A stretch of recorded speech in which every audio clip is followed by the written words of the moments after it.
नमस्कार, हकीकत न्यूज में आपका स्वागत है। मैं हूं आपके साथ दीप्ति। शुरुआत करते हैं खास खबर के साथ। कांग्रेस कमेटी के जिला ग्रामीण अध्यक्ष इंजीनियर राजेंद्र शर्मा ने सीएम शिवराज के दौरे पर त्योथर कोलगड़ी के जीर्णोद्धार को लेकर खोला मोर्चा। वीडियो में देखें। लेकिन अभी कल ही बजरंग सेना जो संगठन है उसको सम्मिलित किया गया है कांग्रेस और बजरंग सेना के किनारे बीजेपी को बुलाया है। तो सर ये जो विलय हुआ है कितने सही माना जाएगा, मतलब बीजेपी के प्रति? ये दोनों बातें बिल्कुल अलग अलग है। बजरंग दल एक अलग संगठन है ना। बजरंग सेना एक अलग संगठन है और जो बजरंग दल है वो एक अलग संगठन है। लगाने की बात करी गई थी, लेकिन जो कल सम्मिलित हुआ है वो बजरंग सेना सम्मिलित हुई है कांग्रेस के साथ। तो यह दोनों बीजेपी के विरुद्ध कितना कारगर साबित होगा? देखिए, हर जनता के संगठन जो जन भावनाओं से तैयार हुए हैं वो सब बीजेपी के खिलाफ इस लड़ाई में हमारे सहयोगी साबित होंगे और हमको कुछ ना कुछ मदद करेंगे। नहीं, कर्नाटक के एक मंत्री ने कहा कि हमने प्रयोग तो किया है, हमने भी कर्नाटक चुनाव प्रयोग किया, लेकिन ये प्रयोगी की संस्कृति अच्छी नहीं। कल ही बयान आया है, हमको ध्यान किया, लेकिन यही तो आगे भी नहीं, मुफ्त रेवड़ी वाला काम कांग्रेस का नहीं है, ये भारतीय जनता पार्टी ने की। अब 1000 की जगह 1500 क्या? जो पत्रकार बंधु हैं उनका जिला कांग्रेस कमेटी के कार्यालय में स्वागत है, अभिनंदन है। आज हम जिला कांग्रेस कमेटी की ओर से ये प्रेस वार्ता के लिए यहाँ उपस्थित हैं। हमारे साथ हमारे जिला कांग्रेस कमेटी के कार्यकारी अध्यक्ष भाई कुंवर बहादुर सिंह, शहर कांग्रेस कमेटी के अध्यक्ष लखनलाल खंडेलवाल जी, शहर कमेटी के कार्यकारी अध्यक्ष वसीम रजा जी, यहाँ पर हमारे प्रदेश कांग्रेस कमेटी के महामंत्री सम्मानित ब्रजभूषण शुक्ला जी, हमारे जिले के कांग्रेस कमेटी के मीडिया प्रभारी सम्मानित रमाशंकर मिश्रा जी, हमारे नगर के प्रथम नागरिक सम्मानित महापौर अजय मिश्र बाबा जी, सम्मानित हमारे संगठन के प्रभारी वरिष्ठ उपाध्यक्ष प्रदीप सौगोरा जी, हमारे वरिष्ठ उपाध्यक्ष सम्मानित ब्रजेश शुक्ला जी और शहर के हमारे मीडिया प्रभारी सम्मानित रफीक मनियार जी उपस्थित हैं। एक बार फिर हम सभी लोग जिला कांग्रेस कमेटी की ओर से आपका स्वागत करते हैं। वे लोग हिस्सेदार बना के किस तरीके से जमीनों का खेल किया गया, तो मेरा ये कहना है कि जमीन का जो ये खेल चल रहा है भारतीय जनता पार्टी का, ये आपको तो समझ में आ ही गया है। आप लोगों ने लिख लिख के जनता को भी समझा दिया। कांग्रेस का जो प्लान 5 पॉइंट प्रोग्राम है कि स्थानीय विधायक का विरोध और क्या कमियां है उसको बदल के लाया जाए। तो यहाँ तो स्थानीय विधायक का विरोध करने का हम लोगों ने तो एक आदमी को चार्ज ही दे रखा। यह महापौर बैठे हैं, ये तो दिन भर सिर्फ केवल रीवा से 8 विधानसभा तो नहीं समझी होगी। बंगवा में कहाँ हो रहा है, मऊगंज में कहाँ इतना हो रहा है, त्योथर में कहाँ हो रहा है। देखिए, मैं आपको बताऊं, मैं ज्यादा तो नहीं जानता अभी। त्योथर में 3 दिवसीय धरना रमाशंकर मिश्रा जी, वो रमाशंकर पटेल जी द्वारा किया गया। मैंने खुद उसके समापन समारोह में गया, एसडीएम कार्यालय का घेराव किया। सुखेंद्र सिंह पन्ना के संघर्ष का तो नतीजा ही है कि मऊगंज बन गया जिला। अगर उसकी किसी को श्रेय जाता है तो केवल सुखेंद्र सिंह पन्ना को जाता है, जिन्होंने उसमें 50,000 लोगों की गिरफ्तारी दी थी। ये हमारा आंदोलन था। देव तालाब में अगर हमारी नई गढ़ी के जो अध्यक्ष बैठे हुए हैं, जो हमारी अध्यक्षा बैठी हुई है, अगर वो मामला नहीं उठाती तो ये मुद्रिका आदिवासी वाला मामला जो आज हम यहाँ बता रहे हैं, ये मामला ही पिक्चर में नहीं आता अगर वो नहीं हो जाता। सिरमौर में ओला के मुआवजे को लेकर हमारी पूर्णिमा तिवारी, रमाशंकर मिश्रा जी के द्वारा और ब्लॉक अध्यक्षों के नेतृत्व में एक बड़ा भारी घेराव का कार्यक्रम किया गया। मैंने स्वयं वहां उपस्थिति दर्ज कराई। हाँ, इसलिए हमारे यहाँ सिमरिया में भी विधायक के आतंक के खिलाफ मामला चल रहा है। अभी ऐसा नहीं है सब जगह कांग्रेस बड़ा सक्रिय है, जहाँ कुछ कमी रह गई अभी पूरी तरह से बहुत जल्दी नल जल योजना जो आपका जल जीवन मिशन है, इसमें हमने कलेक्टर साहब से चर्चा कर ली है। उनको हम लोगों ने कमियां बता दी है, उनसे कहा है कि आप हमसे एक और चर्चा कर लीजिए। इसके बाद जल जीवन मिशन की जो कमियां हैं, जो हमारे यहाँ पेयजल की समस्या है, जो मध्य प्रदेश विद्युत मंडल के गिरे हुए खंभे और केबलों की समस्या है, इसके बारे में सब हमारी चर्चा हो गई।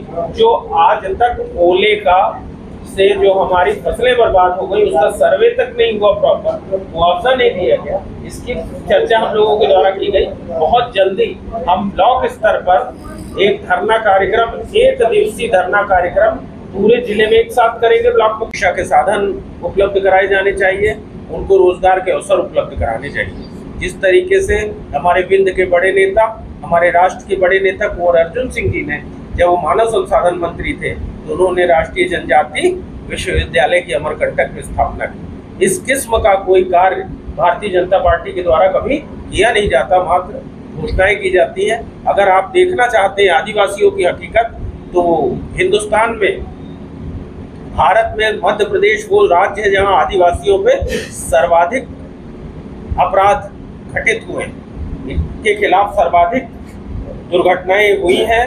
आपको मैं, ये मेरे आंकड़े नहीं है, ये एनसीआरबी के आंकड़े हैं। सबसे ज्यादा अत्याचार और क्राइम मध्य प्रदेश में दर्ज हुआ। सिवनी के कुरई में 2 आदिवासियों की हत्या हुई। विदिशा जिले की लटेरी में वन विभाग के लोगों ने आदिवासी समूह पर हमला किया था। नेमावर में आदिवासी परिवार के 5 सदस्यों की बेरहमी से हत्या की गई, उनका शव 10 फीट गहरे गड्ढे में मिला। इंदौर जिले के महू में आदिवासी युवती की हत्या का मामला हो, और या फिर हमारे रीवा में नई गढ़ी क्षेत्र में, सब जानते हैं मुद्रिका आदिवासी, जिसको खेत में काट दिया गया था और उसके बाद नामजद एफआईआर हुई, जिस पे आज तक कोई कार्यवाही नहीं की गई। ये 7 जनवरी 2023 की घटना है और आज 5 महीने से ऊपर समय हो गया, इसके खिलाफ कोई कार्यवाही नहीं किया जाए। ये सब इस बात के प्रश्न खड़ा करते हैं कि किस हद तक मध्य प्रदेश में शिवराज सिंह चौहान जी की सरकार में आदिवासियों के हित सुरक्षित है, या आदिवासियों के विकास के लिए ये कोई काम किए जा रहे हैं। शिवराज सिंह जी की सरकार पिछले 20 वर्ष से वन भूमि में बसे आदिवासियों को पट्टा देने की बाबत कह रही है, और इस बाबत कानून भी बनाया गया है, लेकिन रीवा जिले में अभी तक आदिवासियों को पट्टा नहीं दिया गया। वर्ष 2018 में चुनाव के पूर्व आदिवासियों को भारी संख्या में पट्टे बांटे गए, जो सब के सब बाद में फर्जी निकले। आज तक किसी को कब्जा प्राप्त नहीं हुआ। इसी तरीके से आप ये देखिए, आवास योजना जो बन रही है, उसमें आज सरिया, सीमेंट, बालू, मिट्टी, सबकी महंगाई 2 से 3 गुना तक कीमतें बढ़ गई, पर जो घर बनाने के लिए पैसे की राशि मिल रही है वो उतनी ही मिल रही है। इसलिए हमारा ये कहना है, जिला कांग्रेस कमेटी रीवा की जनता को आपके माध्यम से बताना चाहती है कि ये केवल फूलगड़ी का उत्थान भी एक चुनावी शगुफा है, एक पूरी घोषणा है। इसको मूर्ति रूप लेना के इसकी कोई संभावना नहीं है। भारतीय जनता पार्टी की जमीन विंध्य में हिल चुकी है, रीवा जिले में हिल चुकी है। इस किस्म की घोषणाओं से भाजपा को यहाँ कोई फायदा नहीं। मामला आपको मालूम है, हमारे मध्य प्रदेश के मुख्यमंत्री शिवराज सिंह चौहान जी कल त्योथर विधानसभा में आ रहे हैं। फूलगड़ी का जीर्णोद्धार करेंगे। 3 करोड़ 24 लाख का कोई प्रोजेक्ट है, जो मेरे को आज समाचार पत्रों से पढ़ने से मालूम हुआ। साथियों, मैं बताना चाहता हूं कि 20 वर्ष से मध्य प्रदेश में कांग्रेस की सरकार है, भारतीय जनता पार्टी की सरकार है। बीच में 15 महीने के लिए कांग्रेस की सरकार आई थी, और 20 वर्ष से जो मध्य प्रदेश में भारतीय जनता पार्टी की सरकार है, उसको अभी तक ना तो फूलगड़ी की याद आई थी और ना कोल की याद। विगत 2 महीने पहले हमारे देश के गृह मंत्री सम्मानित अमित शाह जी जब अपने दौरे पे आए और सतना में उनका एक कार्यक्रम था, उसी कार्यक्रम से भारतीय जनता पार्टी को यह आहट मिल गई कि विंध्य में उनकी धरती सरक चुकी है। और इसके बाद जब माननीय प्रधानमंत्री जी का रीवा दौरा हुआ तो जिस तरीके से उस दौरे में कुर्सियां खाली दिखी, उससे प्रधानमंत्री जी अमित शाह जी के द्वारा शिवराज सिंह चौहान जी को एक स्पष्ट संदेश दे दिया गया कि अब आपका जनाधार मध्य प्रदेश से खत्म हो रहा है। और इसी घबराहट में, आनन फानन में कोलगढ़ी के उत्थान का कार्यक्रम रख दिया गया। इसके पहले भी मुख्यमंत्री वैसे भी घोषणावीर कहलाते हैं। इनकी मध्य प्रदेश में 650 से ज्यादा घोषणाएं ऐसी हैं जो पूर्ति नहीं हुई। इसके पहले ऐसा नहीं है कि इन्होंने मध्य प्रदेश में घोषणा नहीं की। इन्होंने इसके पहले 2010-11 में मुख्यमंत्री शिवराज सिंह चौहान जी ने घोषणा की थी कि ढबौरा में कोल समाज के लिए एक भवन बनाया जाएगा और यह भवन कोल विकास प्राधिकरण बनाएगा। और यह घोषणा आप जानते हैं कि कोई मूर्ति रूप नहीं ली, आज जमीन में कोई भवन नहीं बना। 6 साल पहले उन्होंने कहा था कि त्योथर के पूर्वांचल क्षेत्र में ITI कॉलेज खोला जा सके जिससे बच्चों को ट्रेनिंग मिले, पर उस दिशा में कोई काम नहीं। 1993 में जब कांग्रेस की सरकार थी, 1993 से 1998 के दौरान एक प्रोजेक्ट स्वीकृत हुआ था 100 बिस्तर के अस्पताल का। आज उसके बाद जब भारतीय जनता पार्टी की सरकार 2003 में आ गई तो वहाँ कोई अस्पताल का निर्माण नहीं हुआ। हमारा ये कहना है कि कोलगढ़ी का जो शिलान्यास की घोषणा है, ये भी एक चुनावी शगुफा है।